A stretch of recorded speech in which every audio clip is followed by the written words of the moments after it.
Thanks for joining us for another edition of The Small Business Show with Jim Fitzpatrick, exclusively on ASBN.com. Hey everyone, Jim Fitzpatrick. Thanks so much for watching another edition of The Small Business Show right here at ASBN.com.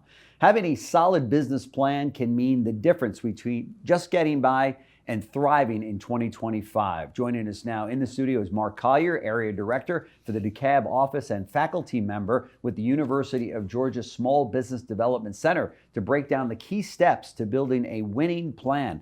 Welcome back to the show, Mark. So good to see you. Jim, great to see you. Always good to be back with the ASBN family. Yeah, we miss you.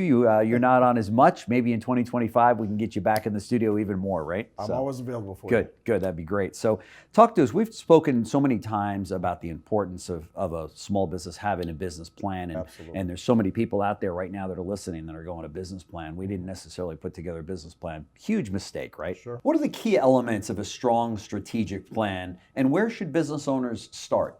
Well, first of all, Jim, starting with a strategic plan begins with the roadmap. Okay. A roadmap is going to be your key to success. Mm-hmm. It's your blueprint that business owners are going to use to move from conception to visualization. Right.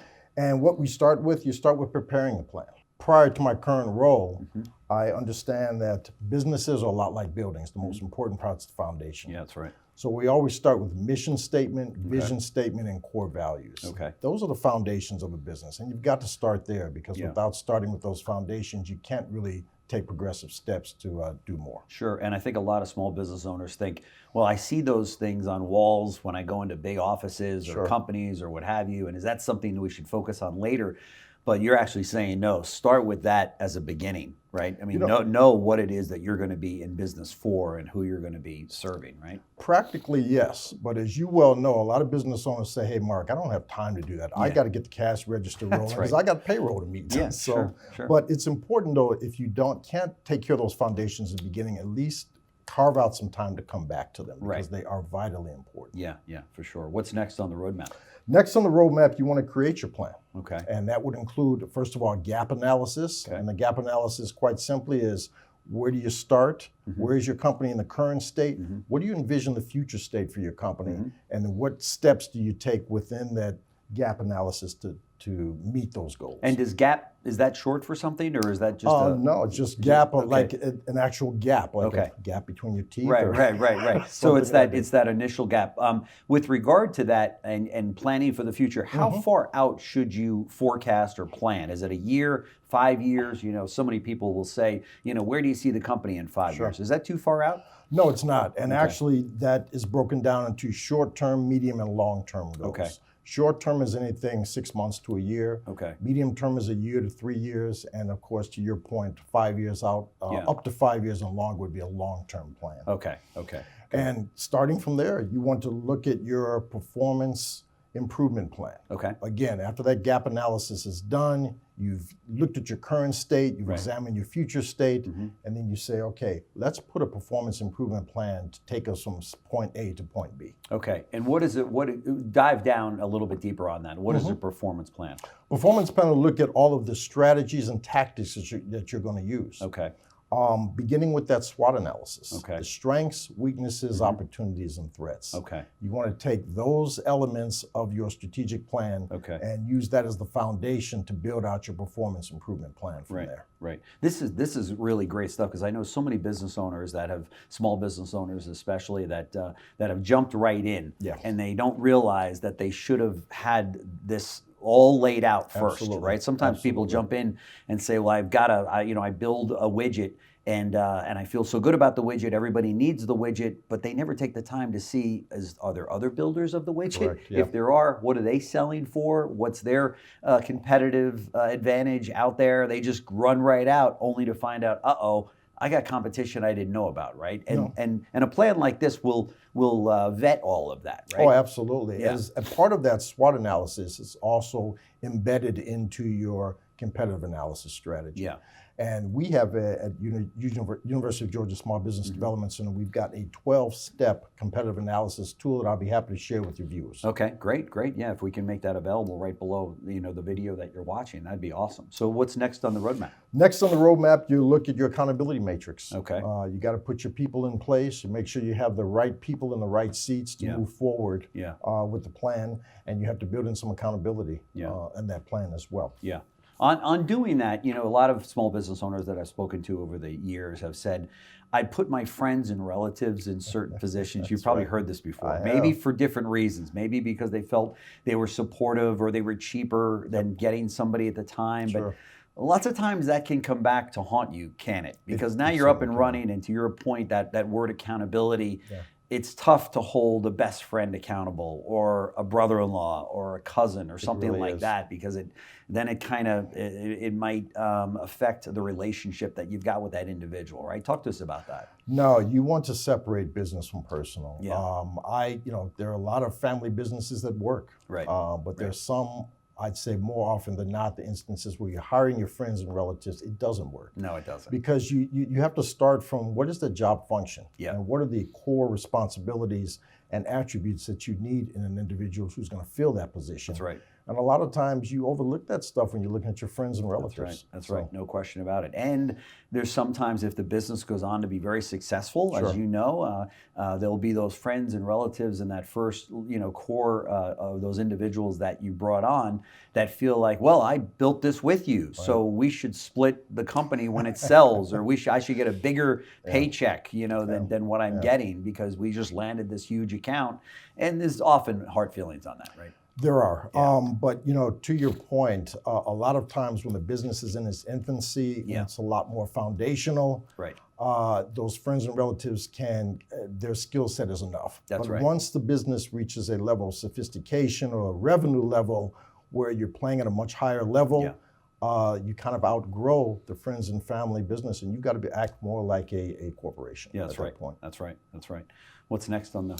Next on the accountability or on the matrix is executing the plan. Okay. So you've got to prepare the plan with your mission, vision, and core values and your SWOT. You've got to create the plan with your gap analysis, your performance improvement plan, and your accountability matrix. And last, you have to execute the plan. Okay. And that is putting those performance measures in place. Okay. You have to be able to determine if you're succeeding. Right. And that's important to have that feedback loop within the organization, where you're taking either a quarterly or at least a semi-annual look at how the plan's performing, so you can make adjustments as you move forward. Yeah, and it's okay to make adjustments, right? I think a lot of people, they are too hard on themselves if they have to pivot, or they've got to alter something or change something in the plan to say, some see it as a sense of failure rather than, no, it's just a pivot. That's all it is. It's just moving along with the marketplace. You plan for X to happen and Y happen instead. No big deal. Just go ahead, pivot, and move forward, right? That point was driven home in 2020 during COVID. Because every strategic plan that was done in January was obsolete in March. That's right. So, so I always encourage business owners to take that introspective look and sit down with your leadership team and at those at least quarterly intervals. And make sure that you're progressing along your plan. And if you're not, to your point, you have to make those necessary pivots to get yourself back on track. That's right. And in terms of advisors at that particular point in time, who should the advisors be made up of? If you're, kind of like your unofficial board of directors, so to speak, that a small business owner should count on, to grow the business and to move to the next step. Smart entrepreneurs always know that they don't know it all. Yeah, and they always lean on subject matter experts who can help them further their goals. Right. You've got your team of accountants. You've got your small business attorneys. But you also have your consultants like us who come in and have an objective view of the business. And we have no other vested interest than to see businesses grow and prosper. That's right. That's right. And you're also not charging them, right? I mean, it's not. It's oftentimes it's not a. If you sit down with an accountant or an attorney, that clock is ticking away at $500 an hour or whatever a good attorney charges in this particular case, and they might give you some good advice, but at the same time, when they go to a business development center, you guys are feeling as though, hey, our success depends on their success. So how are we really going to help them? No, right? absolutely. Our services come at no direct cost. Yeah. You paid for us through the taxes that you pay. That's great. So I always encourage people, you maximize the value of the tax dollars that you're already spending. No question. And utilize our services. And That's we right. consult, all of the consultants at our organization, we're all MBAs. Right. Wow. And we consult on what we call the 5 core business functional areas: strategic planning, Right. marketing strategy, operational excellence, Right. human resources management, and financial reporting. Yeah, it's Those are the 5 core That's it. business functional areas of a business. Yeah, and it's kind of like a three-legged stool. In this case, it's a five-legged stool. But you need all of those, You right? absolutely do. When you don't do one of those particular areas or cover one of those areas, the business can get in trouble pretty quickly. Oh, Can it really can. Yeah. And back to number one, strategic planning. One mistake that a lot of business owners make is they want to do it themselves. Right. Don't do that. You want Yeah. to fully participate in the process of the planning. Right. So, go outside, get a facilitator. Yeah. Someone like us who will come in and facilitate the plan for you, Yep. so that business owner can fully participate in it and derive all the benefits that that plan should deliver. That's right. That's right. And you want somebody that's going to honestly shoot holes in it. If you go sometimes to family and friends, they'll go, "Yeah, it's a great idea. Yeah. Oh my gosh, you make the best chocolate chip cookie. We love the chocolate chip cookies that you make. You're going to go in and sign your life away now on a 5-year lease on a storefront because you make such great chocolate chip cookies that nobody's ever run the numbers to say how many cookies a day do you need to sell. That's right. And then what is the competition? And if you put employees in place, and then how much is marketing? And I get when I talk to small business owners sometimes that have tried certain businesses, it'll come out later that they really never put a pencil to it. That's you know what I right. mean? They just ran out and said, That's let's right. do this and see where it takes us. Huge mistake, right? No, it is. A lot of business owners are great at baking cookies, but they're Right. not good business people. Right, And right. that's what we exist for, is to help business owners become better business people. That's right. And because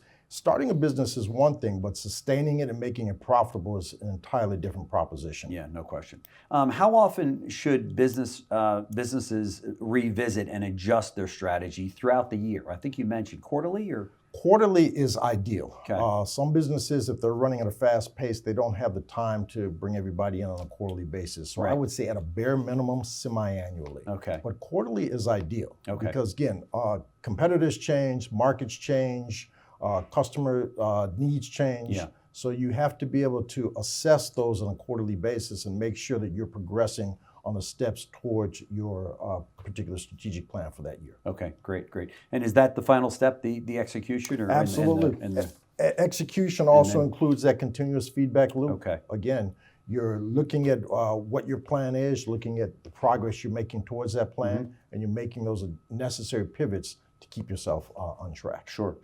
So we're having this discussion in February of 2025. Correct.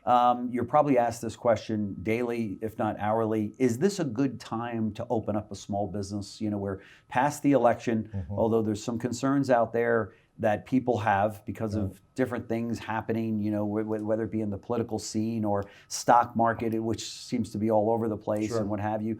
But what, from your perspective, you work with hundreds of small business owners, and you've seen so many that have taken off and done very, very well. And you've seen some that haven't quite made it. But is now a good time?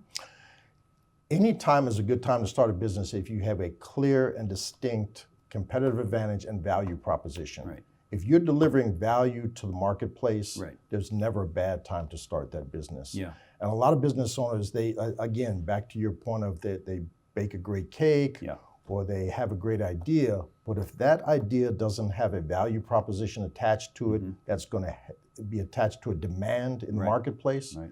don't start that business. That's right. Also, so many people will run out and open up a business and think that from day one or month one, they're going to start having income come in, and therefore it's going to pay for all of the necessary bills that they have. Big mistake, right? I mean, a business right. might not take off for maybe 5 months, 6 months, a year before it even breaks even, Sure, right? absolutely. Jim, you know the statistics on Yeah. this.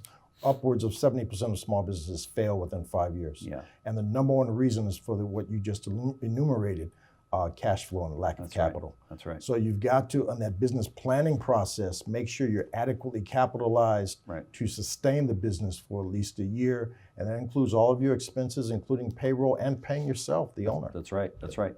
Which means before you even get to this point, make sure that you're laying out the necessary means to have that cash on hand, Absolutely. right? Because it might not come as quick as you think it's going to come. right. A lot of That's people right. think, well, if I open up the door, I open up my offices, and I charge X number of dollars per hour, or I charge so much for my widgets, Right. and I can sell 1,000 of them. You might not sell 1,000 of them. Right. You might sell 5 of them the Right. first month. It doesn't mean it's a bad business. Correct. It just means it's going to take longer than what you set out to plan, right? Absolutely. Or another scenario is you're selling to corporations or government, but you don't receive your Very good your point. check Right. for another 30, 60, 90 days. That's right. It's usually closer to 90. That's right.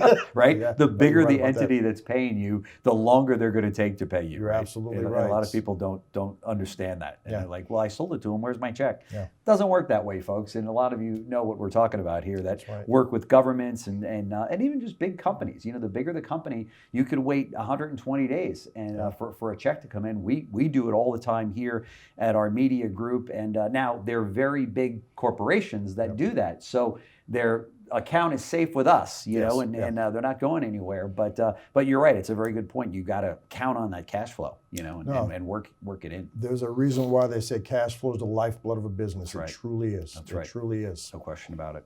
So good time to start a business. This is perfect timing for us right now in the first quarter here of the year. This is something that business owners should be focused on to have. I should say business owners that are currently in business should be doing this, but certainly those that are setting out to open up a business in 2025, which we encourage you to do that.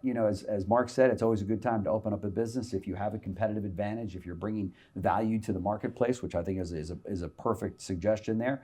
And these are the kinds of solutions and help that we want to be bringing you here at ASBN. So Mark Collier, Area Director for Dekalb Office and faculty member with the University of Georgia Small Business Development Center. That is a mouthful, but I know you guys offer so much. For those that are listening, we'll put all the information at the bottom of the screen here as to how to get a hold of Mark and his team. And if you are looking for help and you do not call Mark and his team, I got nothing for you, because there's the answer. There's the solution right there. They have got somebody on that team that can help you in every single area. And to Mark's point, you're already paying this in your taxes. So you are absolutely crazy if you don't utilize them.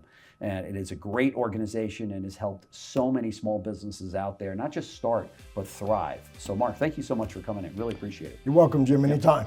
Great. Thanks for joining us for another edition of The Small Business Show with Jim Fitzpatrick, exclusively on ASBN.com.